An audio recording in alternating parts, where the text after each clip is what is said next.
You can't imagine what King Leopold II did to the Congo. Have you ever heard of King Leopold II of Belgium, an evil king and white supremacist extraordinaire, who colonized Congo from 1885 to 1908 and took it as his personal possession, ran it like a business for 23 years, and in the process killed over 15 million Africans? In 1781, the Zong, a British slave ship, became infamous for a horrific act of brutality in the transatlantic slave trade. Stricken by disease and low on water, the crew made a chilling decision to throw 132 enslaved Africans overboard. Hey guys, welcome back to my YouTube channel. Here it's me, Comrade Lavender here, and today I'm back with another anti-capitalism true crime video.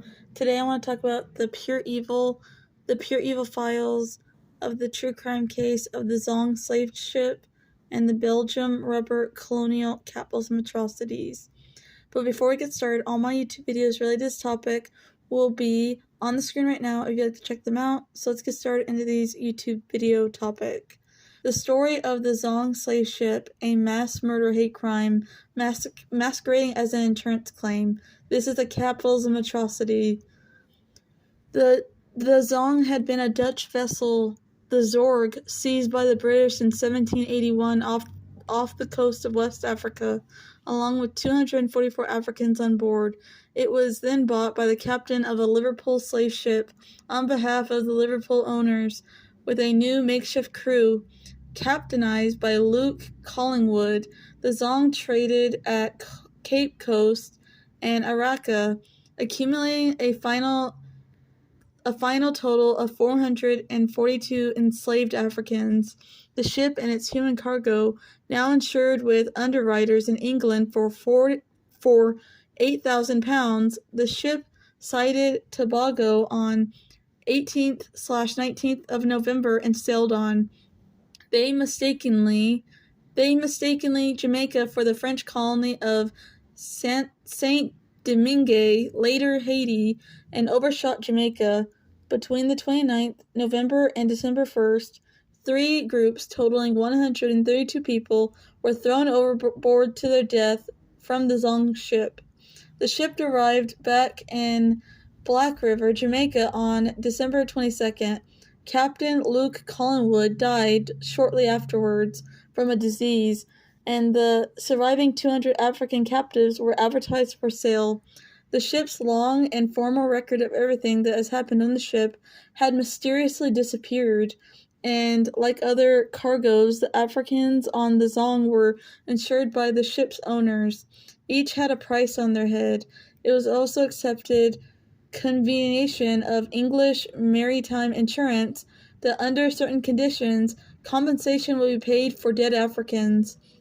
Of those that were unalived in the course of a shipboard erection, of which there were many, or who died of wounds, or even those thrown overboard during the crushing of a rebellion, each would have their value returned to the ship's owners by their underwriters. This had been standard practice long before the Zong incident. Someone on board the Zong, moreover, clearly knew that the maritime insurance allowed for such claims to be made. However, up to 1783, no one as far as is known to have claimed for the death of Africans deliberately murdered in order to make an insurance claim. The terrible story of the Zong left an incredible mark on all who learned of it in the 1780s. The people who remembered it best were, of course, the 200 African slave survivors sold at Black River, Jamaica, who had heard the screams of their drowning shipmates. Today, a memorial in Black River reminds tourists heading for the mangroves and alligators outside the town of one of the bleakest episodes in the history of the transatlantic slave trade. King Leopold II of Belgium, like any other psychopathic colonizer seeking new territory in Africa, carved for himself and took control of the vast unexploited land on the banks of the River Congo in the present-day Democratic Republic of the Congo.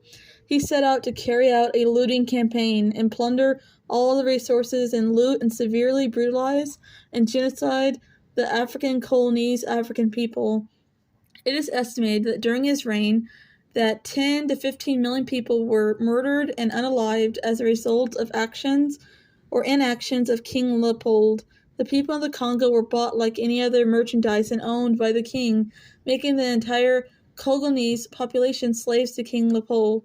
To exert his influence and not seem like a psychopathic colonizer, he created a capitalism, philanthropy, and humanitarian guise called the International African Society, which was used as a vehicle to extract rich resources through the use of forced capitalism, slave labor, torture, mutilation, and executions by the king's private army, aka fascism. This is one of the least advanced genocides and slavery to ever have taken place on the African continent, and yet utterly ignored or conveniently forgotten. It's not told in schools or in U.S. schools or history. It's like they're trying to cover up what happened.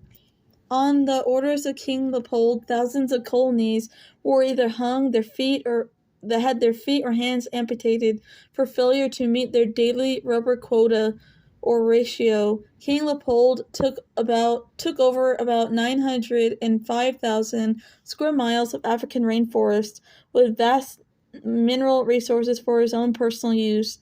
For example, he commanded his generals to cut off the heads of the men and hang them in villages, have sexual intercourse and rape the native women, and hang children and women on crosses. He ordered the cutting of the heads and hands, flogging them to death, starvation, burning villages, and severe punishment for those who did not meet the quota for his rubber production. King Leopold was never held criminally liable for the genocide and the ills in the Congo.